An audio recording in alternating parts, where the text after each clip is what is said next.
Welcome everyone to Marketing Minutes with Melanie, which is evidently me. This is a show where we talk about marketing concepts in under 10 minutes. And today we're actually talking about the AARRR Framework, spelled AARRR, and also called Pirate Metrics. I was this close to wearing an eye patch. You are welcome. I chose not to.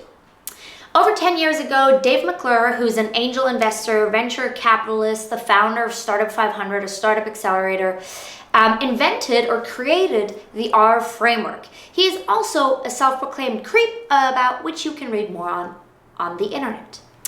Why did he create this framework? Well, it's a very, very great and easy way for you to measure your startup's growth using 5 simple key performance indicators, short KPIs, or let's just call them metrics. So without further ado, let's start with the first metric, A for acquisition. Acquisition essentially talks about where do your customers come from? How do they hear about your brand for the first time? Let's take an e-commerce brand, for example. How do they land on your website? What channel are they coming from? And really, you want to know 3 things. 1, which channel brings in the most traffic? 2, which channel brings in the best conversion rate? And 3, which channel has the lowest cost per acquisition? There's one more thing that I would like to mention about the acquisition part. I would love for you to take a look at the acquisition and look at it holistically. So not just where did your customers come from, but take into account every step that your customer takes, which we will call micro conversions, until they actually purchase your product. Let me give you an example. Let's say you're a wonderful brand called Everlane. I'm a big fan. And now let's say I find Everlane because I'm on Google and I find sustainable clothing. I'm Googling for sustainable clothing and Everlane pops up. Now I click on that link. Well, that's Everlane's first micro conversion in the acquisition process. I found them through Google, through search engine optimization. Now let's say I browse the website and I sign up for their email newsletter. That's their second micro conversion. I then leave the website, but I come back because they're smart marketers and they're sending me a great welcome series. And on the 3rd email of the welcome series, I decide to click. So I come back to their website and that would be their 3rd micro conversion. Then I'm browsing again and I'm browsing and then I add something to the cart. 4th micro conversion. I then leave again though because I'm just not ready to purchase yet. But a few days later, I see a really good retargeting ad on Facebook and I click on that and I end up purchasing. Well, that's their last micro conversion, the purchase, and the micro conversion before the purchase, the click on the ad. So with acquisition, I want to leave you with this. Make sure to look at your channel holistically. The last thing I want to leave you with on the acquisition part is that I've seen a lot of businesses make the mistake to kind of spray and pray and try every marketing or use every marketing channel simultaneously, trying to get the best traction. However, in the words of Peter Thiel, it is very likely that one channel is optimal for you. And there's a very, very good method on figuring out which channel that is, which is the Bullseye Framework, and explained in the book Traction by Gabriel Weinberg, the founder of DuckDuckGo, as well as in my video with the link below. Now, without further ado, let's move on to metric 2. I rhymed. Saw that, YouTube? Metric 2 is all about activation. What does activation mean? Activation is all about the first experience your customer has with your brand. Is it positive? Is your customer happy? Activation is also about the aha moment, the moment the customer gets that your product is amazing and why they should love it. And it's really about how quickly can you get them to that moment. Let me give you an example. If you are an app business, well, it's not enough to have your customer download the app. Because if they download the app and they open it and they hate it and close it again, well, then you didn't achieve activation. You didn't get them to the point where they understand why they should be using your app. A few real life examples actually are Dropbox. Dropbox realized that users are more likely to actually come back to the platform and stick around when they have uploaded one file to the platform, because that was the moment they really got why this platform was useful. Facebook has the famous example of adding 7 friends to your platform, and Twitter realized that once people followed 30 users, they were more likely to come back because they saw relevant news on their Twitter feed. That's why these companies have all included these steps in their onboarding process. It is a very, very deliberate way to get customers to the aha moment of, hey, why should I be using this product very quickly? You can obviously do this through data, but also customer interviews and really just watching your customers use your product is a very good way to understand When do your customers get why your product is valuable, and maybe what's missing for them to get why your product is valuable? After activation, we move on to our third metric, the first R in the AARRR framework, which is retention. Now, if there was only one metric that I could measure startups with, then it would be retention. It is by far, in my opinion, one of the most important metrics because it gives you insight into whether your business is doing well. Does your business have product market fit? Your product might be great, but if you're targeting the wrong audience, well, they're not gonna stick around. Your product might be shitty, but you have the right audience, well, then they're still not gonna stick around, obviously.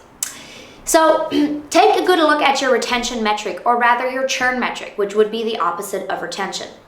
You wanna make sure that your churn rate is smaller than your customer acquisition rate, because if it's not, well, then your business is not growing. You basically have a leaky bucket that you keep pouring customers into and more fall out at the bottom. How does retention look like for different businesses? Well, for the app business, it could be your daily active users or your monthly active users. One thing I'd like to say is make sure you define active in a sensible way. Active really meaning they're really using the app and not just opening it. For an e-commerce business, it could be the number of orders, so someone not just purchasing once, but multiple times.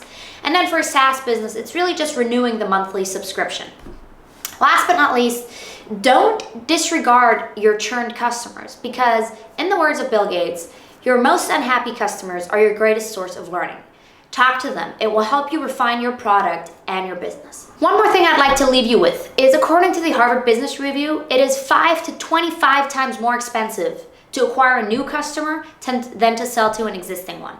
So make sure you're up and cross-selling to your current customers. It's just so much easier to make a sale when you've already gotten someone's trust. Think about it this way. Would you make out with a person who you know is a good kisser, or with a person where you're really not sure?